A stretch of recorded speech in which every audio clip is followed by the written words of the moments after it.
poskuse sem rabila, da so mi uspeli ajdovi štruklji. Potem sem pa ugotovila, da so malo dolgočasni. Kaj pa, če bi jih spekla? In tako so nastali gratinirani ajdovi štruklji, ki malo spominjajo na gratinirane ajdove palačinke, le da ni treba peči nobenih palačink.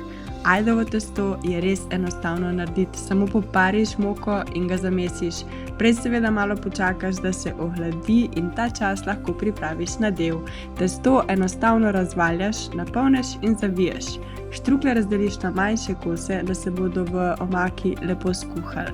Na ta način ne rabiš nobene krpe ali pa vrvic, kot če bi štruklje kuhali v vodi in v loncu. Tile gratinirani štruklji so rahlo sladki in na račun tofuja polni beljakovin, tako da jih lahko imaš kar za zajtrk ali pa za sladko večerjo.